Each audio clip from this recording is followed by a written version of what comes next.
Greetings and welcome back to the Gaming News Canada show presented by GBG Plc. Remember being a Canadian Football League fan in the 1980s and hearing the well-worn line about needing a program to identify the players? Well, these days it feels like North American sports fans need a different kind of guide to figure out where they watch their favorite team. Here in our home and native land, NHL games are being streamed for the first time this season on Prime Video every Monday and Thursday evening, and there's most likely to be even more disruption in 2026 when the current Canadian NHL rights deal between the National Hockey League and Rogers expires. Back in 2006, a former Microsoft engineer saw what was happening with the fragmentation of sports rights, and instead of throwing his coffee mug at the television, founded the company Are You Watching This? In 2018, the same year that the Professional Amateur Sports Protection Act was overturned by the U.S. Supreme Court, which really opened the door for legal sports betting south of the border, Mark Phillip founded gambling-focused software company MetaBet. So we're very pleased to have on the Gaming News Canada show for the very first time, Mark Phillip. Hey Mark, great to have you with us from Austin, Texas. Thanks for having me, Steve. I just need to make one correction. I didn't throw my coffee mug, but I did throw my remote multiple times just trying to find a game. Well, that might have been a bit more costly than a coffee mug, Mark, but it would have had the same desired effect. Listen, Mark, really grateful for you joining us. I just want to start as we were talking off camera before we started the podcast. There's so many great human interest stories around the gambling industry on how people get their start and kind of find their way through the back door, so to speak, to this industry. For you, it's the 2006, and Are You Watching This being created as a media company. But how does a guy who worked at Microsoft, how do you end up starting a business where you're helping fans cut through this fragmentation? It's a great question, Steve, and I think the best answer is selfishness. I hate missing great games. I grew up in Brooklyn, New York in the 90s, so I think Texas was the last place I thought I'd ever end up. But moved to Austin for a job in early 2000, and I remember that fall, the Jets were playing on Monday Night Football. It was Jets-Dolphins. I was thrilled about it. I was feeling a little homesick. I got some pizza, got a six-pack of beer, and I was going to make a night of it. By halftime, they were getting blown out. By the third quarter, I was asleep, and it was a waste of a night. I wake up the next morning. It turns into the Monday Night Miracle, one of the biggest comebacks in the history of sports. And I was asleep just because I'd given up on it. So Are You Watching This was all about making sure that you're never the loser at the water cooler the next day that missed the big game. So how do we find those great gems? 1 out of 4 days is 100 sporting events. How do you find the best games when you're not really thinking about sports? So pulling people in, don't give up on this game, maybe it's time to tune in, was the impetus of it all. And so I definitely had a tech background, but from a selfish sports standpoint as well, once I had the idea, I couldn't let it go. And Mark, I'm sure the business has evolved dramatically since 2006. I mean, there, no TikTok back then. I think Twitter, if it wasn't there yet, it was in the very early stages. I remember even myself, I was sports editor at the Globe and Mail back in 2006, and we did a redesign at globesports.com, which was really, really basic back then, just some text and pictures. I don't even think we were in the video space at that point. But what was kind of the secret sauce that made your product accessible for sports fans, and how did you market that so they knew Are You Watching This was an opportunity for them to save on those remotes being thrown against the wall? I mean, your timing, your mental calendar Rolodex is spot on. I remember being at South by Southwest, just a few blocks from where I am right now, and seeing Twitter on these screens and just being confused. That was their coming out party in March 2006. And that was actually one of the sparks that got me going of, I want to tap into this. There's something interesting here. So from a B2C perspective, before the API changes on Twitter, we would post automatically when games got exciting. So you could follow root close finish or root penalty kicks or root individual performance. And anytime something was popping off, we would start to post. And so that idea of getting started, for a hot second, we were thinking B2C, but really the core of the company is B2B. If you paint with a probably overly broad brush, when you look at Bay Area companies, they tend to be much more B2C. You look at Austin-based companies, they tend to be much more B2B. It's just in the DNA of this city as a tech hub. And so for us, we actually license our data to other properties. So if you go to Fox Sports, for example, you'll see automatically generated headlines for every single game, and that's written by us. If you get an alert about an exciting game from Fox Sports, that's written by us as well. And fingers crossed, if Venue Sports ever launches, a lot of our tech will be powering that as well. So whether it's small companies or large companies, our focus is more on being B2B. The idea being that we can be more leveraged and get the enjoyment of sports out to more and more people through others versus trying to launch an Are You Watching This consumer-facing brand on our own. I'm assuming, Mark, that the evolution of the business that led to you in 2011 creating I can't find the game.com, and again I'd love to hear the story and what inspired that, and just how has that business evolved from what we're talking 13 years ago to where we are today. I can't find the game was actually me and a couple buddies at a bar. It was a joke, like who could think up of the longest domain name, and started playing around with it, launched it back then, but then just relaunched it a few months ago. I like to look at the company as having three pillars: curation, discovery, monetization. Curation, how do I figure out what to watch? What should I be watching? Discovery is, how in the world do I find that game?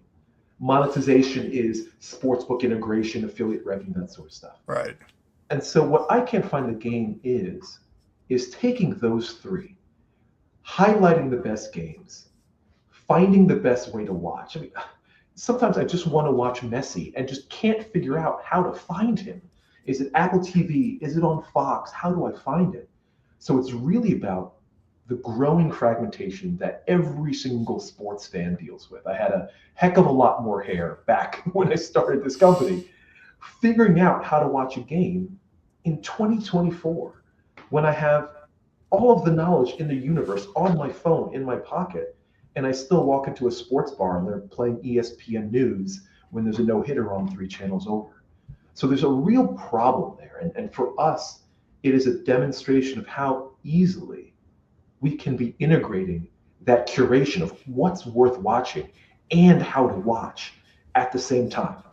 We're conditioned to the frustration, and sports fans deserve better.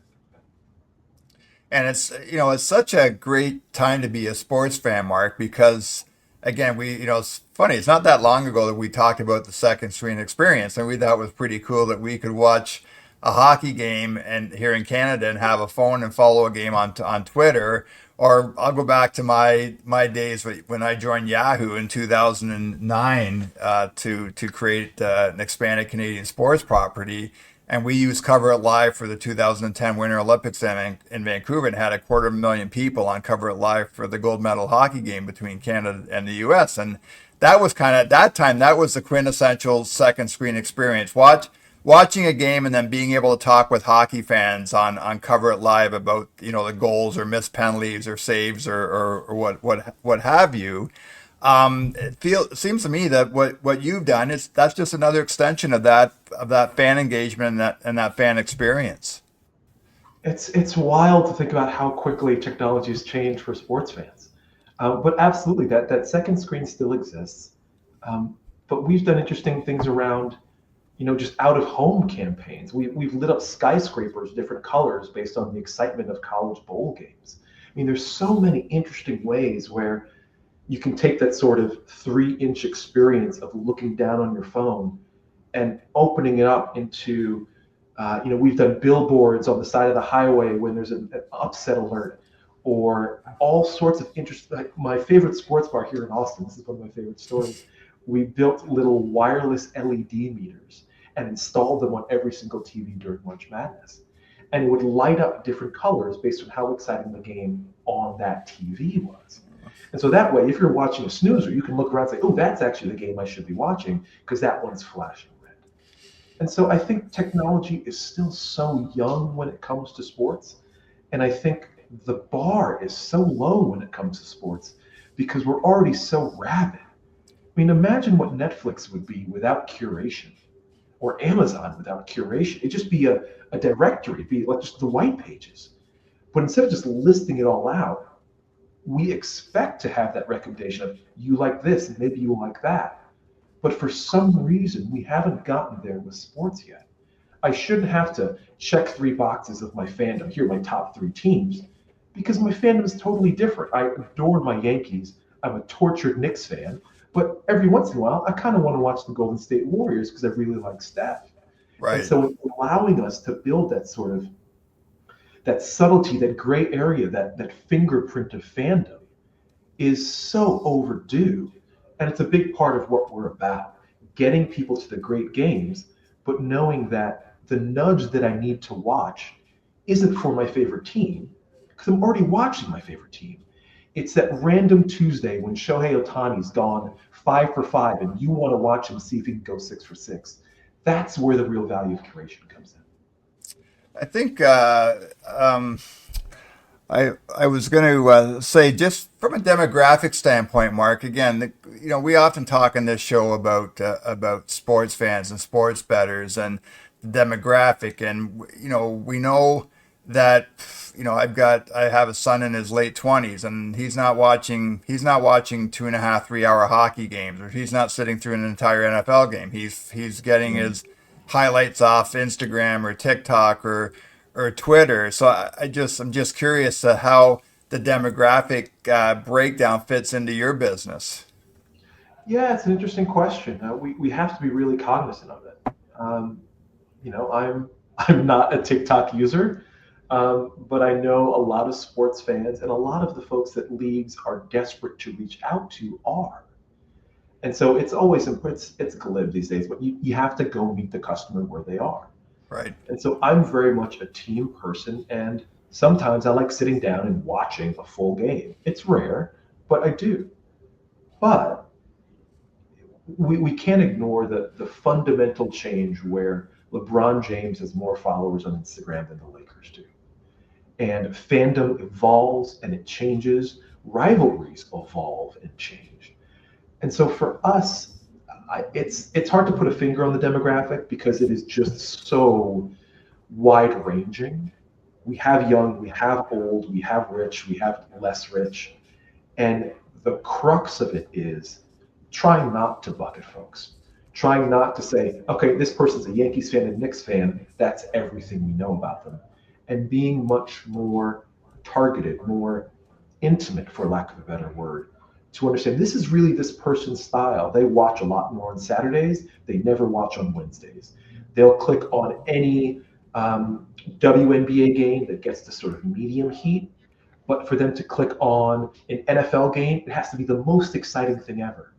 And understanding sort of our personal feels, our personal attractions to sports and leagues ends up being, I think, more interesting than the usual sort of bucketing into demographics, because anytime I make an assumption about what I think a user is going to want, I end up being wrong. So we try to rely on the data itself as much as possible.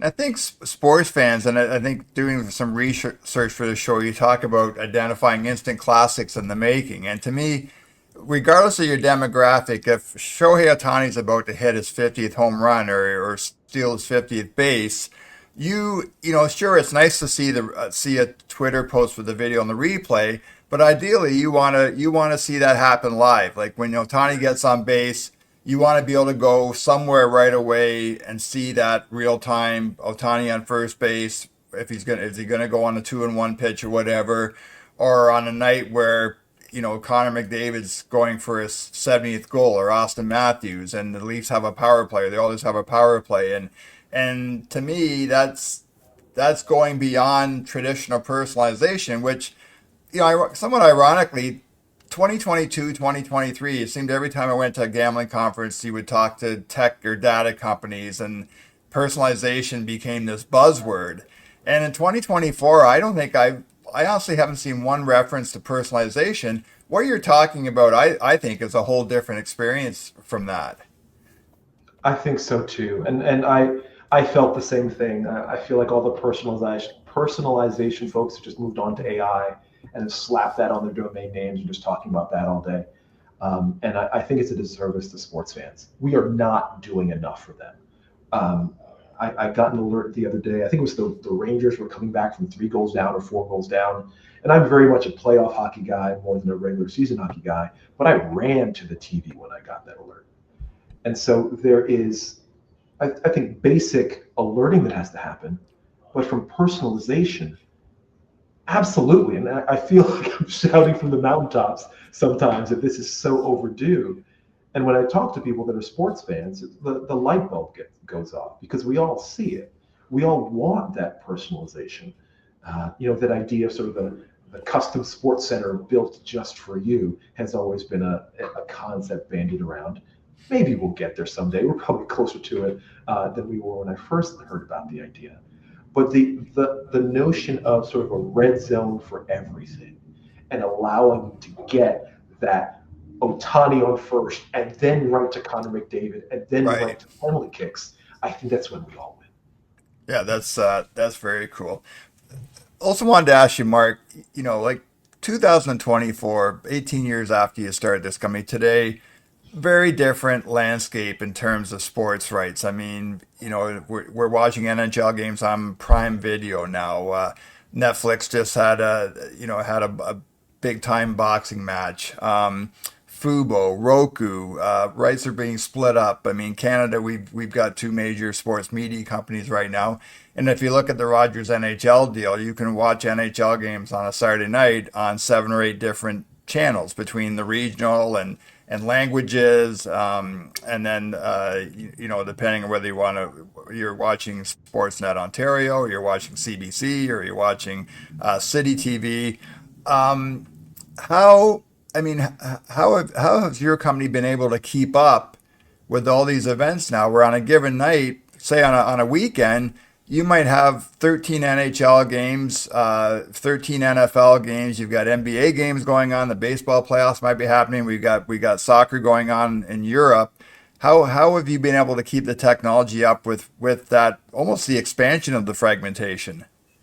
It's only getting worse. I was sitting at a bar, actually watching Netflix fall down for the Tyson Paul fight, Right. and I was sitting next to a guy who was a Chiefs fan, who had no idea that the only way he could watch the Chiefs game on Christmas was going to be on Netflix. He had no idea. I don't even know if he was a Netflix customer or not. But even the diehards don't know how to find the games. NASCAR is going to have a really interesting season next year as their rights get more splintered. But we're seeing it everywhere, regardless of the market, regardless of the country, regardless of the sport. It's getting harder and harder. So for us, there's sometimes when there is the proverbial smoke coming out of the servers. One of my favorite sort of trivia questions about our business is what day of the year is the most crowded as far as number of games? And it's very rare that people guess it right. They might think it's, NBA playoffs. They might think it's March Madness. And those days are actually not bad at all. The answer is the second Saturday of November every single year. So you have college basketball, college football, Right. you have overseas soccer, NBA, NHL all in one. And so those are the days that I think are the most stressful. But I think we're so used to pulling in all those games um, that it's I would say it's become rote, but it's something that we're well conditioned to, because March Madness is easy when compared to a second Saturday in November. So for us, it's about trying to keep our eyes open, keeping an eye on news. As soon as Netflix announced their deal, it's okay, how can we start getting their data? How can we integrate it? It's working with companies like the CBSs, the Foxes, the venues of the world to make sure their data is in there as well. But it's a problem that we all solve, or it's a problem that we all want solved. And so whenever I talk to entrepreneurs, I always say, if you're trying to figure out an idea, talk to your friends, talk to your family. What is causing them pain in their day? what could you shave off of their life that would give them an extra 5 minutes, an extra 20 minutes, or just a few more smiles every day? And if you can find something that's good enough, that's often the type of thing they'll open their wallet for. So for me, it is very much selfish solving this where in the world do I watch this game problem. But I think it's a universal one for anyone that's a sports fan, diehard or casual. Hey, gaming news guys! Are you ready to win a bigger share of Canada's rapidly expanding gaming market? Then GBG are ready to help. As the global leaders in identity verification, GBG partner with over 60% of iGaming Ontario brands to help them onboard more players, maximize match rates, and deliver FinTrack compliance. Visit gbgplc.com today and talk to the trust experts. Mark, just along those lines, like we're in an era where we pay an Apple subscription every month. We're paying a Netflix subscription now. We have a Prime Video subscription. Some of people of my vintage are still paying for cable TV. What is the appetite for a sports fan to pay for all these services? And again, it just feels like this is going to be a much different world probably 30, 40 years from now when I'm long gone from the earth, that there's going to be a much easier, more accessible way for sports fans to watch those great moments and great games that you've been talking about. Do you think there's an appetite right now for sports fans, that sports fans are so hungry to watch their favorite teams and athletes that they're willing to have, juggle a dozen subscriptions? I think it's a pendulum, Steve. And I think things are circular. If you'll humor me for a quick moment, I was in a fraternity in college, and we had this basement area where we would store all of our soda, hundreds and hundreds of cases. And anyone could go in, they put a little line by their name, and so we track it, but you could take your soda and everything was great. And we started to have, the numbers weren't adding up. And one day in meeting, someone said, you know what, let's stop doing these cans. We have to, it's bad for the environment. We got to rent a truck and go to Costco anytime we want to buy them. Instead, let's get one of those syrup machines, like those fountain machines. That way we just buy the syrup, everything's great. Everyone cheers. And then sort of our alum who sort of looks after us started laughing. And we asked him why. And he said, we had this same conversation years before you guys got here. What's going to happen is you're going to get the syrup machine and everything's going to be great. And then someone's going to forget to wash it. And then we're going to get fruit flies. And then someone's going to pipe up and say, you know what? We should just get cans. Then we don't have to clean anything. And so for me, this is a long-winded way of saying 20 years ago, cable was everything. ESPN and everyone else, they were minting money. And the idea of the package makes sense. And then everyone thought, let me splinter it off and get individual streamers. And now it's overwhelming. And it's scary to think, oh, wait, did I cancel that other thing? How many different subscriptions am I paying for? And I think if you look forward 5-10 years, it's going to be all about the bundle again. And it probably won't be called cable, but you'll see something where it's forget about all the different things, just spend 80, 100, 120, whatever it is for everything you need and want. And you kind of see that with venue sports. So I don't think I'm being too prescient to say, I think it's just going to be a return to what we've seen before as that pendulum swings back to convenience. And once it does, it'll just start swinging back the other direction. Yeah, when I hear you talk about that, and it sounds like you could see the day where if you're an NFL fan, you have access through the league or through a third party to get you're almost the Mark Phillip NFL red zone. And so if the Cowboys are on Roku on Sunday night, you have access to that game, or if your Bills are playing on Netflix, and again you're paying a fee for that. Or if you're a general sports fan, there's a Your Sports Plus subscription, and that gets you access to all the streaming services, so that you get your Maple Leaf games and your Bills games or what have you, rather than trying to do that channels or surfing to find, as you said, to find that game or that athlete.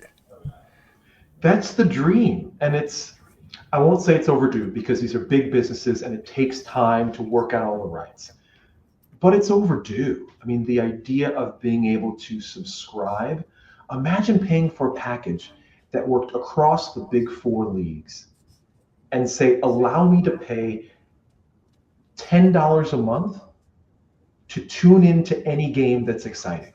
As soon as it gets above a certain threshold, I get access to it. So you'd get the no-hitters, the penalty kicks, the shootouts, you'd get them all. And if you wanted to sort of lower the level of excitement or the threshold of excitement when you could tune in, then your price goes up. And so if you only wanted the best of the best, it'd actually be cheaper. But if you want even more, you would increase the price, showing that you are more of a fan of the sports and the leagues. And so there's all sorts of interesting creative ways that we haven't tried to monetize this in the past. But I think we'll see it in the future. Hey Mark, what is the revenue model for Are You Watching This? And I can't find the game. I'm sure our audience would love to know what the monetization looks like. Sure, we're a B2B company. We license our data, just a monthly software as a service company, to small companies, large companies, Fortune 500 companies. And so our API really is our product. For something like an I Can't Find the Game, really it's just a demo of what we do. So we're able to white label sites like that for other customers. I'm optimistic that we'll see a branded version of I Can't Find the Game launching for a sportsbook in the first half of next year. But the sort of the gambling side, as we talk about curation, discovery, and monetization, the monetization side, which is all the MetaBet spinoff that we launched, Right. that's also just a monthly fee. So people pay us for access to our widgets, odds boards, game tiles, prop shops, things like that. And so for us, we're a decently well-known name, but we're very much about being B2B and powering our customers so that they can interact best with their customers. We've talked for the better part of 4 years now since we started this endeavor about the merging of sports betting and sports content, and there's so many different forms of it with traditional media, with betting operators, with non-traditional media, social media. What kind of gets you excited about where MetaBet fits into that space, Mark? I've been obsessed with this idea of excitement analytics for 18 years. And I never would have thought it'd be this long. I think the missing piece for a long time, I had the curation, I had the discovery. I knew when games were good, I knew how to find them. But it really wasn't until we unlocked the monetization third pillar when things really started to take off for us. And so to me, that is the straw that stirs the drink. Because if you can find the game and you know it's great, if you stop there, it's almost altruistic. But if you are a cable company, if you are a streamer, if you are a sports book, if you're a content creator, once you add that monetization aspect of it, hey, LeBron James has 60 points through three quarters. Do you want to pay 99 cents to watch the finish? Or do you want to place a wager on if you'll beat Kobe's 81? Place a wager and we'll let you watch for free. When you add in that monetization aspect, then it creates this whole new idea where it seems very one-dimensional, relying just on curation and discovery. So MetaBet was started by a good friend of mine back in 2018, really, and I, to go after this gambling market. It's built on top of Are You Watching This? So it's all really one big tech platform. It's just about how we brand different aspects of it. But for me, that monetization is really what changed the tenor of a lot of conversations. Because once you combine those three, I think that's where the magic happens. Yeah, and I love the idea that instead of paying the 99 cents, if you place a bet, then you get to watch for free. I think that's the kind of creativity and innovation that you need to have as we move forward. And when we talk about this industry, I mean, this industry is only 6 years old in the U.S. and we're 2 years old here in Canada, going on 3 years old. I mean, this is still such a new industry, and I feel like sometimes I'm guilty. We're so much inside baseball that we forget to maybe just take a step back for a second and realize that in baseball parlance that we're still really in the first or second inning of where this industry is going, right? Absolutely. And I get frustrated with North America because there are so many other countries that have already gone through 9 innings and are starting the second game of a doubleheader. We had a lot of Australian customers. Telstra Communications was our biggest. They're kind of like a Comcast for Australia. And so got a lot of exposure early to gambling data and smart ways to use it, but also what responsible gaming looks like. They Australia did all these studies around how exposing children to gambling ads led to something like a 3x increase in problem betting. And it drives me crazy that we are not learning from all of the research and missteps that more that countries that started earlier than us have already figured out that you can still pay for a wager with a credit card blows my mind. There are lots of, I think, self owns that I get it. Sports books are trying to make their money and do their thing. But I also think it's short sighted that we are not building in guardrails that have been proven by developed countries to be important in the long term health of the entire industry. Does it feel to you, Mark, that maybe this has been a fast running train, and we're seeing this in Ontario now, where there's been, well, not now, but there's been a backlash against when the market opened here in Ontario in April 2022. There was this tidal wave of advertising, and that has since ratcheted back, but it's hard to get rid of that stigma. And if you talk to people now, and then we see this in traditional media coverage. I mean, this has almost become like a regular topic on every podcast we've been doing the last couple of months. Every time you talk to someone about gambling, they bring up the ads right away, as if they I can't watch one more ad. Or every time I see a sporting ad, I turn off the T1. If you look at actual research, that there has been a real leveling off of that marketing spend since the market opened here. But again, it's that perception. Perception is reality for people who watch TV and who follow social media. And it feels like this we're starting to see a bit of a, I don't know if reset's the right word, but I think a acknowledgement that that operators do have to take more, be more proactive in that responsible gambling messaging. We saw this week. We're recording this podcast on December 11th, and FanDuel came out yesterday and announced a new RG tool called My Spend. I've seen a bit of a shift in advertising recently, where I'm seeing major operators who are leaning more heavily into responsible gambling advertising. If I'm watching a football game or a hockey broadcast. Is that, I think that's what you're referring to. Yeah, I am. I applaud FanDuel for launching that tool. DraftKings has done something similar. Um, we need it. It's important. They're basic guardrails because a little bit of prevention and focus on responsible gaming avoids the lawsuits that we see down the line. A New Jersey woman just filed a lawsuit earlier this week about her husband that gambled away college savings. Right. So for me, we're on the same page there. That the more that we are being thoughtful and being responsible is important. But for me, I'm a little insulated from a lot of it because I'm based in Texas, and I had an interesting Right. conversation with a friend of mine in Pennsylvania a few months ago because he was getting hammered.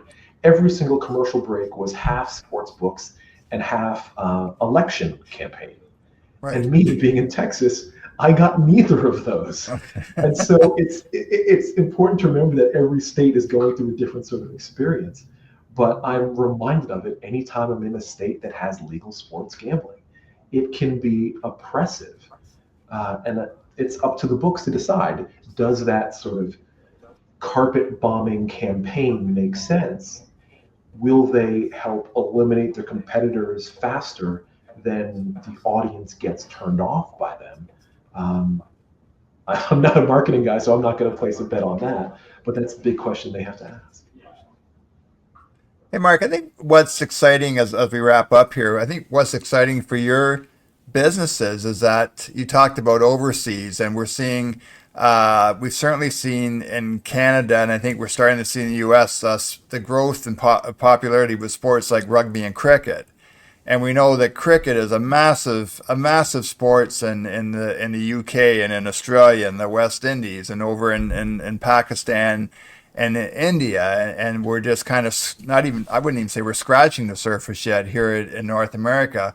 Rugby's become, just keeps growing more and more on both sides of the border every year. We've seen what's happened in soccer, in the last 20 years. I mean, my generation, we didn't know what the Premier League was, and I dressed, when my son started playing hockey at 5 years old, I put his hockey equipment on at 7 o'clock on a Saturday morning while he was watching Premier League games on TV before we went to the rink. And I have to believe for someone like with your three brands that you're excited about the opportunities that are ahead. And then we're not even mentioning these niche sports that are coming up now with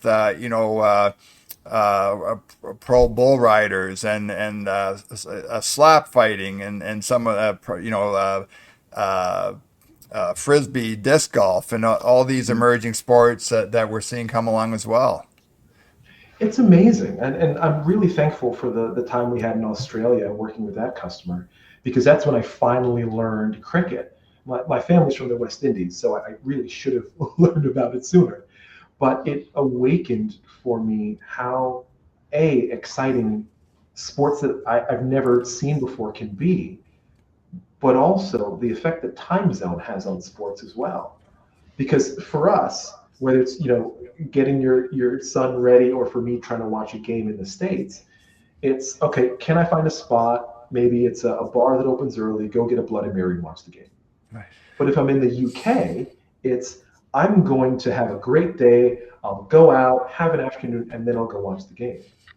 But if you're in Australia, it's about putting on your jersey at 11 p.m., going out to the casino, which is basically a club at that point, and that's where you're watching the game. And so depending on where you are on this orb that we fly around the universe in, your experience with these sports is completely different. And I think if there was more cricket played in a North American friendly time zone, it'd be massive in the States. Same thing with rugby. So there's an expansion for us sports-wise. There's an expansion for us geography-wise. I'll be in Brazil in a couple months for another gambling conference. The world is shrinking in so many ways, and sports rights and sports games are moving. I think it was just announced today that there'll be a regular season NFL game in Munich next year. That as we are sort of blending all the sports across all these different countries and time zones and regions, that there's even more to be excited about, even more to watch.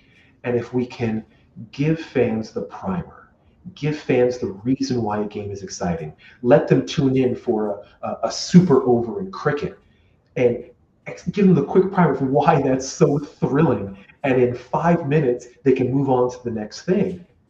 That's where I think the real value is, not just for MVPDs and cable and satellite providers. It's for content creators, it's performance marketers, and it's for the leagues themselves as well.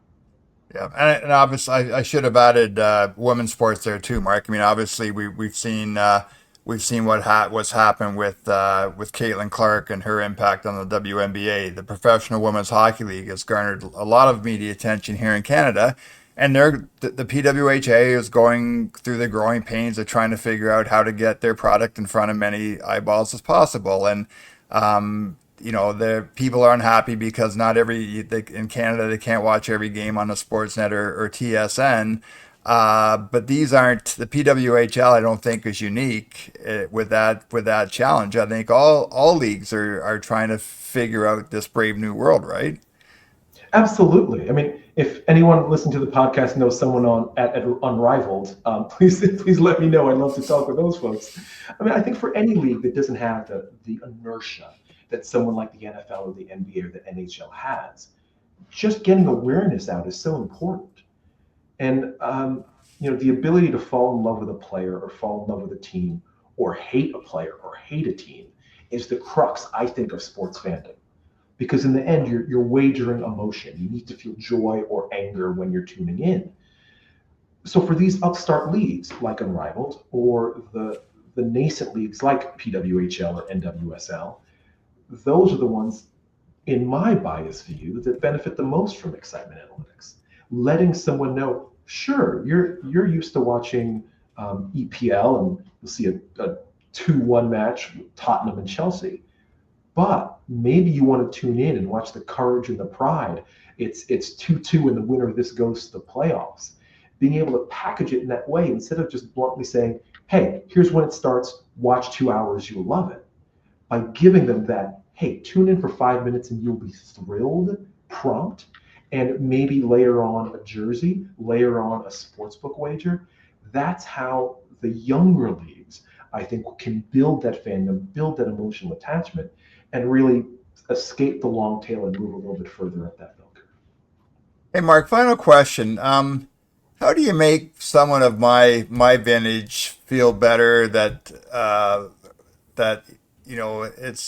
it's a different world? The day's gone where I know I'm going to turn on CBC on Saturday night and watch Hockey Night in Canada, and I'm going to go to my local CBS affiliate on Sunday afternoon to watch the 1 o'clock football game, and I'm gonna watch Sunday Night Football on the NBC, my NBC network. What's the message you would give to sports fans about this new world that we're living in and we're going to be living in for a long time?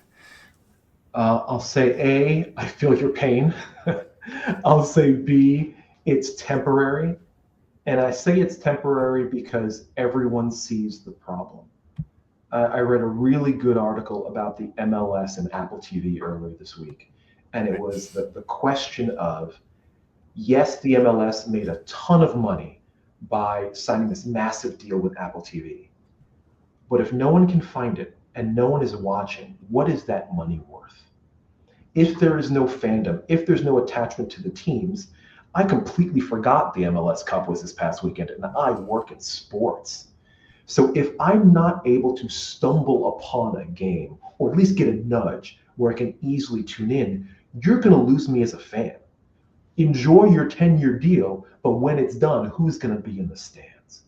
So it's a problem that frustrates me as well, whether I'm sitting on my couch or sitting in a sports bar. I think my only solace I can give is the brands, the leagues, and the broadcasters know they're losing money if they don't solve this problem quickly. And we're going to do our best to help them do it. Mark Phillip is the CEO of Are You Watching This? I Can't Find the Game, and MetaBet. Hey, Mark, this has been a great conversation. It's great getting you on the show for the first time, and we're certainly not going to wait this long to get you back on again. But really appreciate your time today. It was overdue, and it's always fun catching up, Steve. I appreciate the time. That's it for this edition of the Gaming News Canada show presented by GBG Plc. You can find this podcast at gamingnewscanada.ca and also on the various podcast platforms. Again, thanks to Mark Phillip for doing this with us today, and we will see everybody again very soon. Thank you for listening to the Gaming News Canada show. Sign up for our newsletter at gamingnewscanada.ca. Follow Steve McAllister on LinkedIn. Message Steve if you're interested in being a sponsor or featured guest.